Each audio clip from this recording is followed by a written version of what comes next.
Halo semuanya, selamat datang kembali di channelku bercerita. Tentunya masih dalam pembahasan alur cerita alias spoiler dari dongwua terkeren sepanjang masa, Battle Through the Heaven. Dimana pada episode sebelumnya diceritakan Shoyan akhirnya bertemu dengan leluhurnya dan menjalani proses pencucian darah di dalam kolam darah. Proses pencucian darah ini mengandung resiko besar.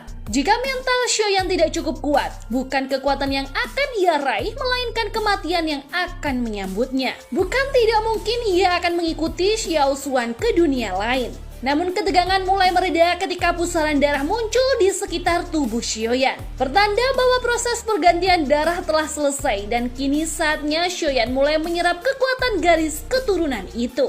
Lalu bagaimana kelanjutannya? Yuk langsung saja gaskan ke videonya.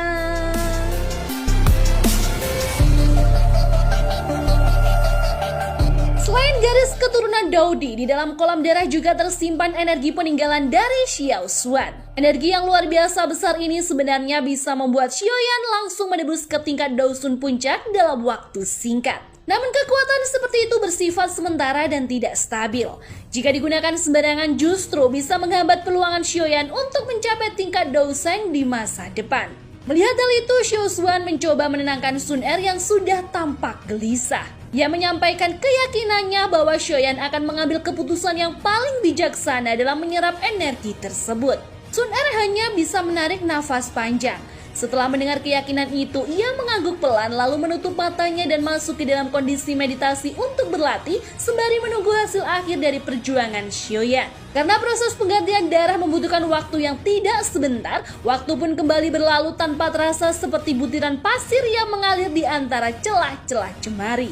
Namun tiba-tiba kejutan besar terjadi. Semburan cahaya berwarna ungu keemasan meledak dari tubuh Shoyan. Ledakan energi ini langsung mengejutkan baik Xiao Xuan maupun Sun Er, membuat mereka terpaku dan kebingungan.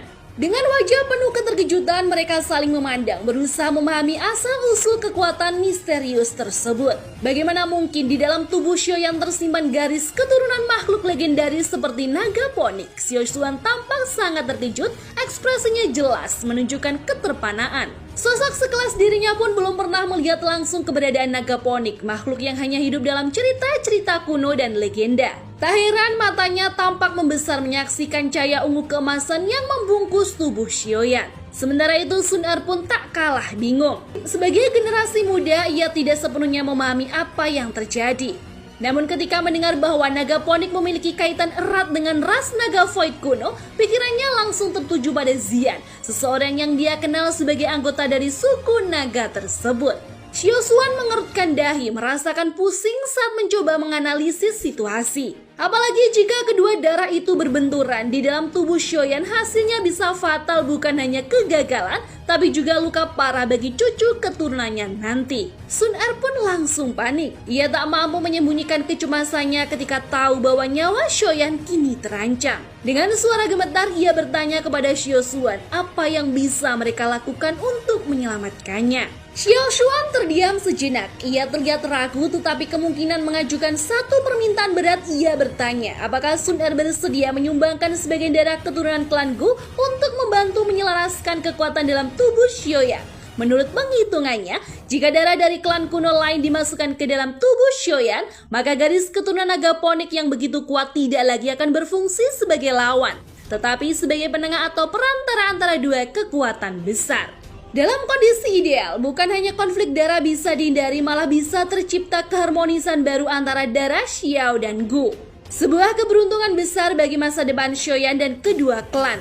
Sun Er terdiam. Permintaan itu bukan hal sepele. Garis keturunan adalah harta paling sakral dalam klan dan memberikannya kepada orang luar nyaris tak pernah terjadi. Belum lagi jika dua darah kuno gagal bersatu, maka tubuh Shoyan bisa rusak parah akibat konflik energi. Namun setelah mendengar keyakinan Xiao Xuan yang dengan mantap menyatakan bahwa peluang keberhasilan kali ini mencapai 80%, Sun Er akhirnya mengangguk. Demi menyelamatkan orang yang ia cintai, ia bersedia mengambil resiko besar tersebut. Xiao Xuan segera memberikan penghormatan, menangkupkan kedua tangan sebagai bentuk terima kasih yang tulus atas keberanian dan pengorbanan gadis muda itu. Ia tahu benar sebagai mantan kepala klan bahwa tindakan Sun Er sangatlah mulia dan penuh resiko. Sun Er menarik nafas panjang.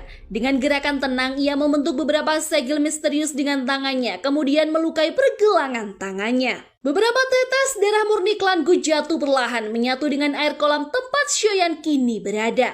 Xiao Xuan sekali lagi memberikan hormat kepada Sun Er. Ia sangat menghargai tindakan luar biasa itu. Lalu ia mengambil sedikit darah dari tubuhnya sendiri sebagai simbol bahwa ia pun siap memberikan bagian terakhir dari dirinya demi Xiaoyan. Setelah itu Xiao Xuan meminta Sun Er untuk beristirahat, menjanjikan bahwa ia akan menyerahkan Xiaoyan kembali dalam keadaan terbaik dalam wujud paling sempurna yang bisa ia capai. Dengan raungan rendah, Xiao Xuan memanggil energi dari kolam, membentuk pusaran besar yang menekan cahaya ungu kemasan dari tubuh Xiaoyan. Ketika cahaya tersebut mulai redup, ia segera menciptakan segel rumit di udara.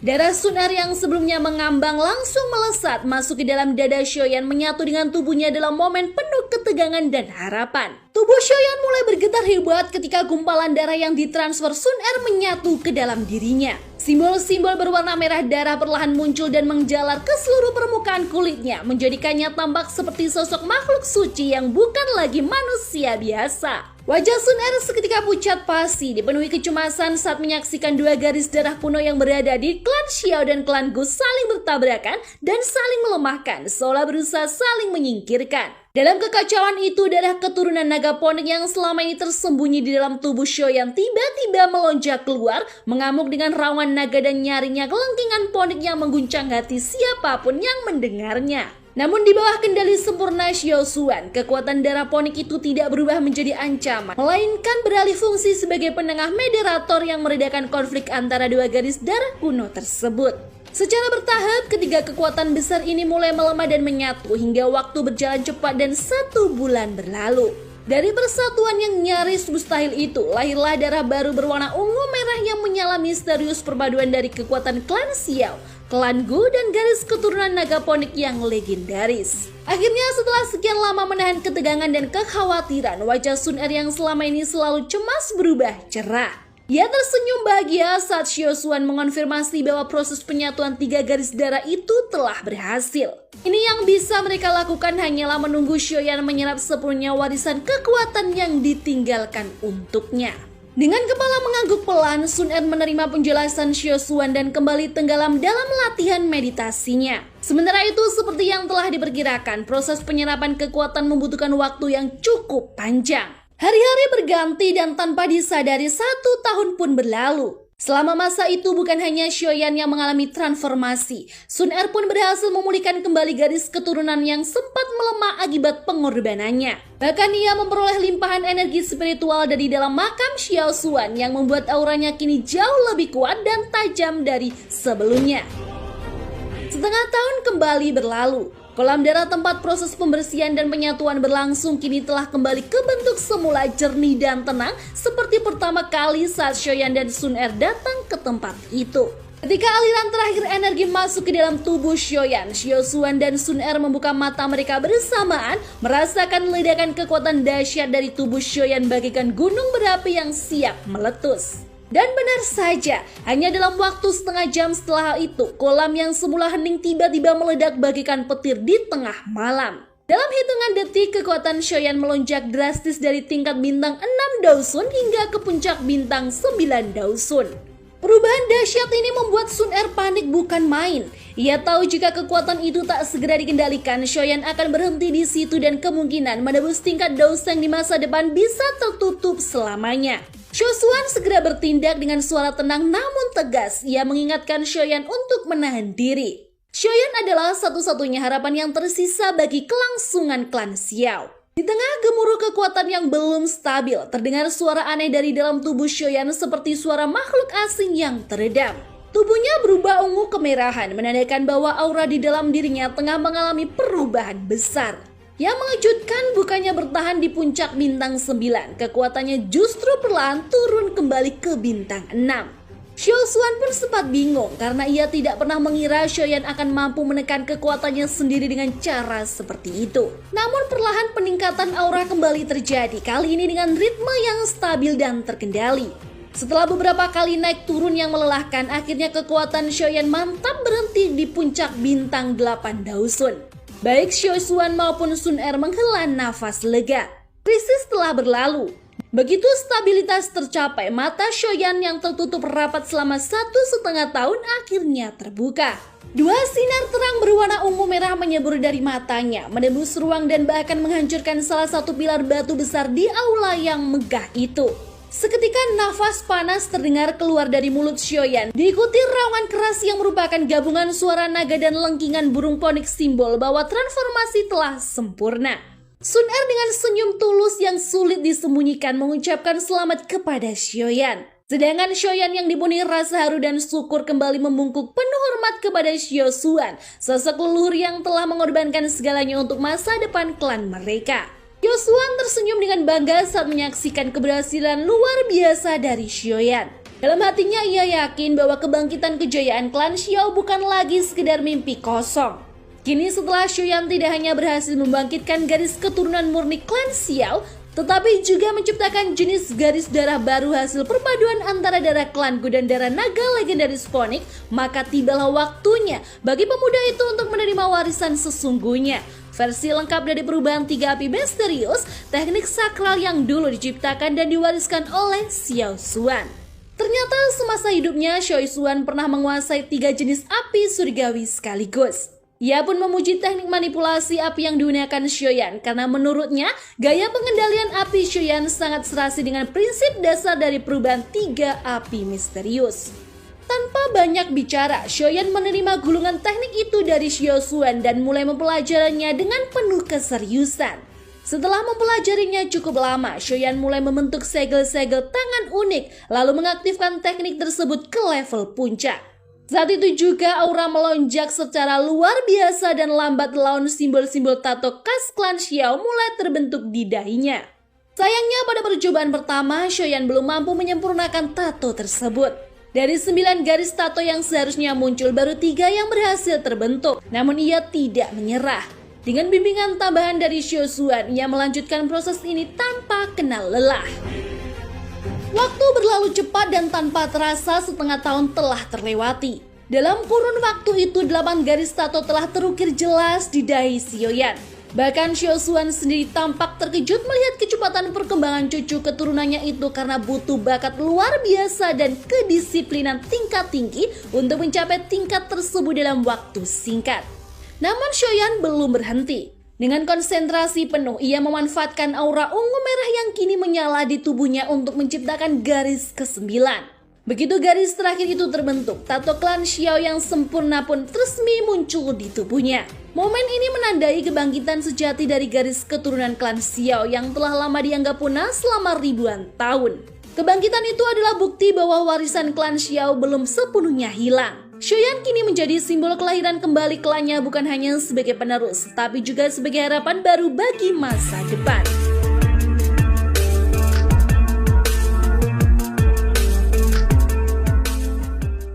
Mata Xiaoyan yang sebelumnya tertutup rapat terbuka lebar saat lambang klan terbentuk di tubuhnya. Lambang itu kemudian perlahan menghilang ke dalam kulitnya, membuatnya menghela nafas panjang. Ia merasakan adanya pancaran energi misterius yang berkumpul di antara kedua alisnya.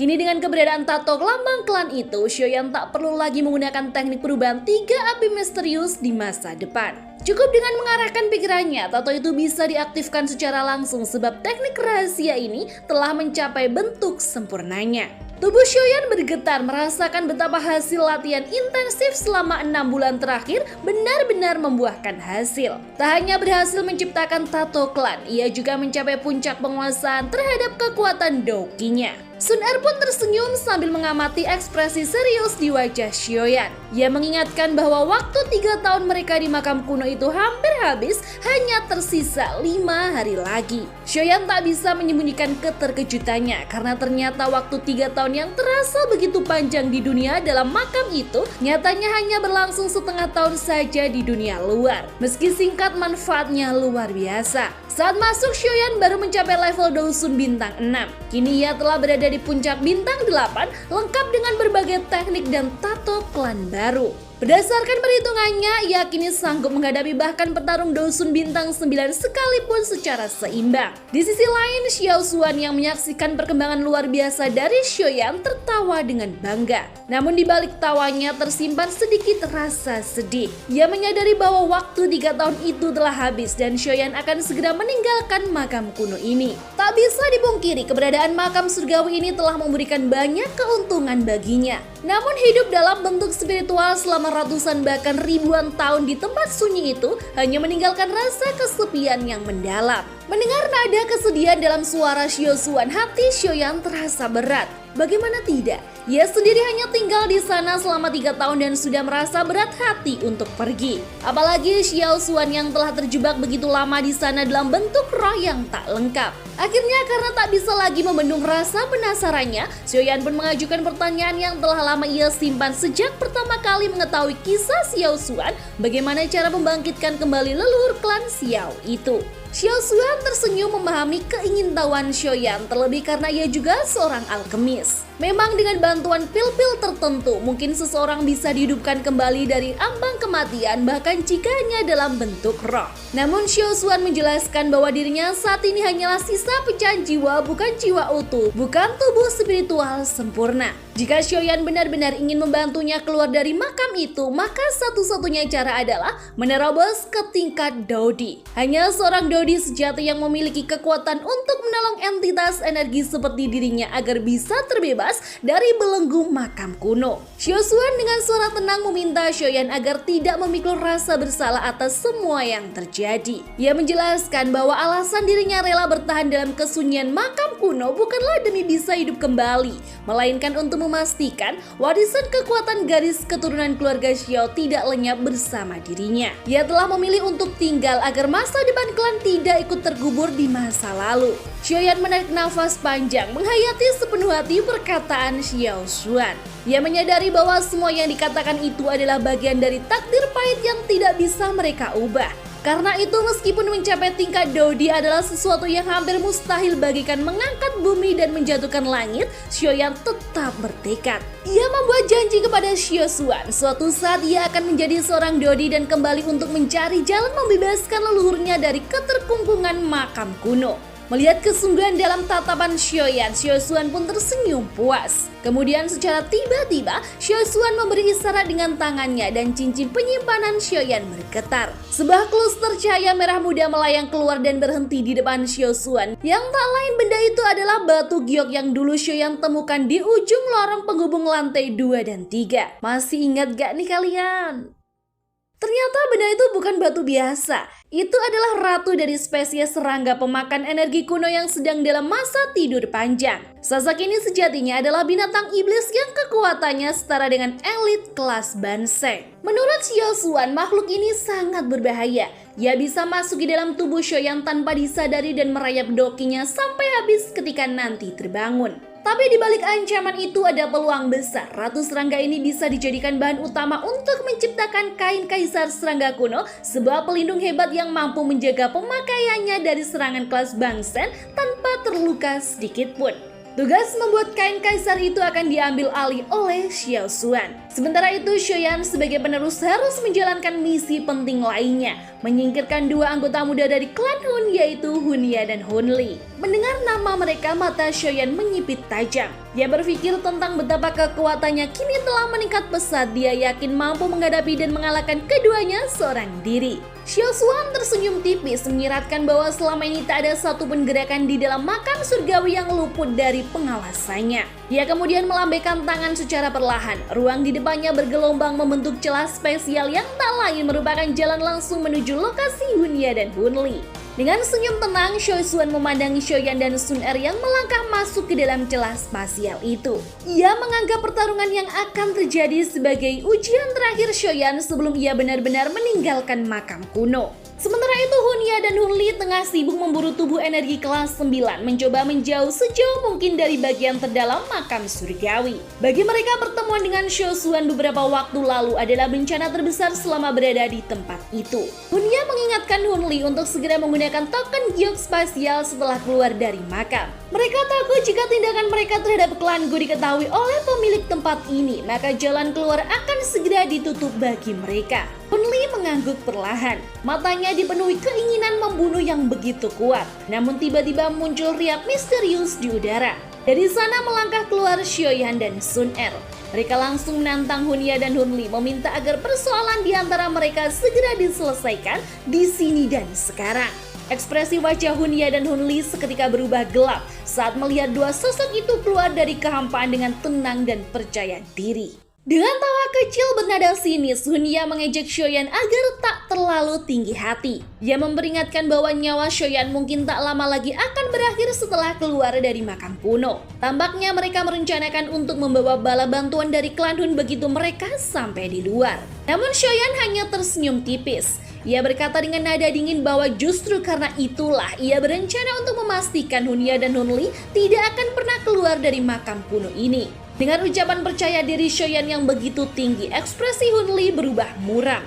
Bagaimana mungkin seorang mantan pewaris klan kuno yang telah kehilangan semua warisan darah Dodi seperti Xiaoyan bisa bersikap setinggi langit? Beda dengan Hunli yang terpancing emosi, Hunya tetap tenang.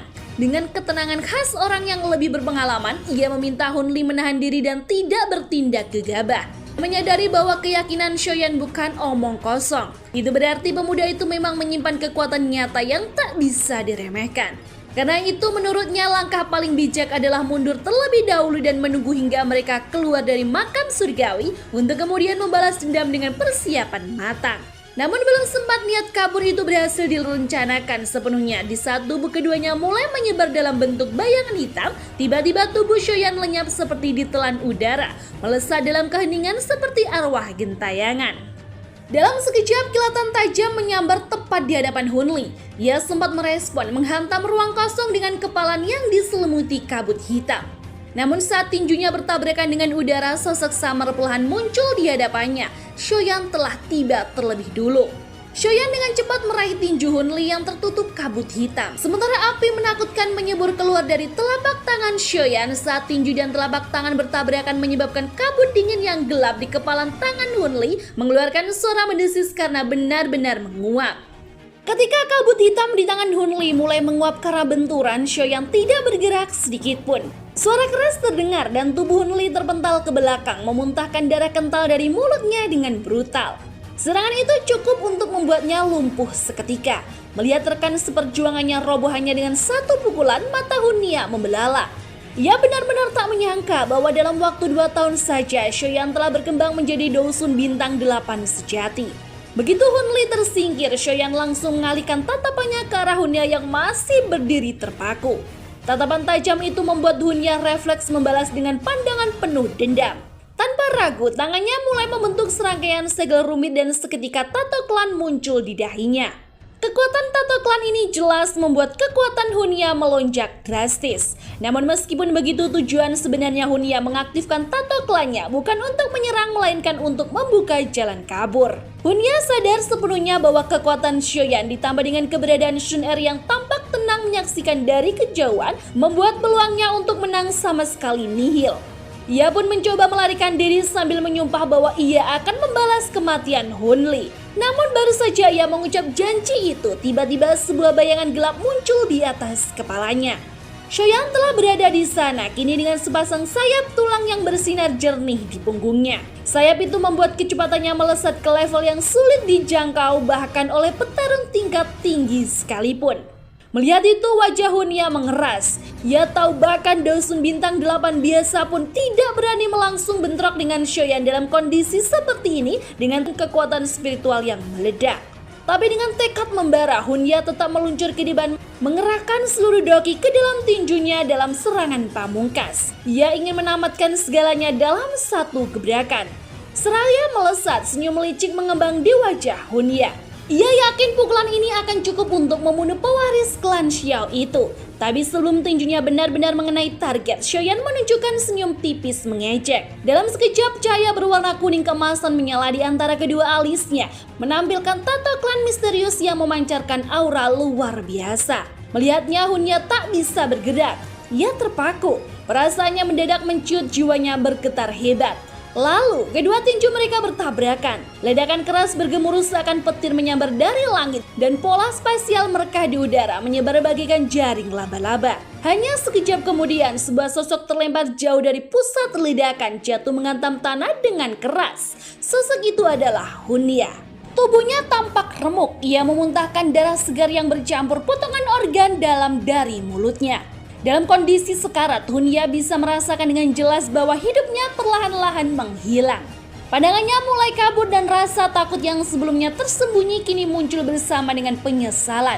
Dengan suara lemah ia mencoba memperingatkan Xiaoyan. Xiaoyan, ingatlah masih ada anggota klan Hun lainnya yang akan mengejarmu. Dengan tewasnya dua pemuda dari klan Hun, misi Xiaoyan pun bisa dikatakan berhasil dengan gemilang. Setelah pertempuran itu, Xiaoyan dan Sun Er memilih untuk tinggal beberapa hari di luar, menenangkan diri sebelum kembali ke aula utama makam kuno untuk mengucapkan selamat tinggal kepada Xiao Xuan. Hari itu adalah akhir dari masa 3 tahun mereka di tempat sakral tersebut. Begitu Xiaoyan dan Sun Er tiba di aula besar, mereka disambut oleh Xiao Xuan yang langsung melemparkan sebuah benda aneh ke arah Xiaoyan, gumpalan gelap dengan warna keabu-abuan. Itu adalah kain kaisar serangga kuno, hasil dari pengolahan ratu serangga pemakan energi. Xiao Xuan menginstruksikan agar Xiaoyan menetesi benda itu dengan darah esensi agar kain tersebut bisa menyatu sempurna dengan tubuhnya. Tanpa ragu, Xiaoyan melakukan seperti yang diperintahkan. Segera setelah tetesan darahnya mengenai gumpalan itu, bentuknya mencair dan bergerak mengikuti aliran ke telapak tangan Xiaoyan. Dalam waktu singkat, cairan itu menyebar ke seluruh tubuhnya, membentuk pakaian hitam pekat yang memancarkan aura misterius. Xiao Xuan menjelaskan bahwa kain serangga kuno ini sebanding dengan teknik pertahanan tingkat tinggi Dao kelas Tian dan merupakan barang langka yang tak bisa ditemukan begitu saja. Ia hanya datang pada orang-orang yang benar-benar beruntung. Tersenyum melihat Xiaoyan memainkan kain tersebut, Xiao Xuan akhirnya menatap pemuda itu dengan serius dan menyadarkan bahwa waktu mereka sudah habis. Xiaoyan hanya bisa menarik nafas pelan. Suasana di aula pun berubah menjadi sedikit sendu dan penuh rasa haru. Dengan pelan Xiao Xuan menepuk bahu Xiaoyan dan mengingatkan kembali bahwa Xiaoyan adalah satu-satunya harapan terakhir dari klan Xiao. Senyum lebar terpancar di wajah Xiao Xuan saat ia mengatakan bahwa dirinya akan menunggu Xiaoyan menepati janjinya untuk kembali ke makam surgawi suatu hari nanti. Mendengar itu, Xiaoyan menjawab dengan tulus bahwa ia meski hanya pemuda kecil akan berusaha sekuat tenaga untuk tidak mengecewakan leluhurnya. Sun Er kemudian mengingatkan bahwa waktu mereka benar-benar telah habis. Xiaoyan terdiam sesaat lalu memberi hormat dengan membubuhkan badan dalam-dalam dan menyatukan kedua telapak tangannya ke arah Xiao Xuan. Dalam sekejap tubuhnya menghilang ditelan kekuatan hisap besar yang menyebar dari dalam makam kuno, menandai perpisahan yang menyentuh hati. Di sisi lain, dunia luar telah dipenuhi dengan kecemasan. Para tetua dan semua orang menunggu dengan harap-harap cemas. Masa 3 tahun telah berakhir dan kini semua bertanya-tanya, siapakah di antara para perwakilan klan yang mengalami peningkatan kekuatan paling luar biasa.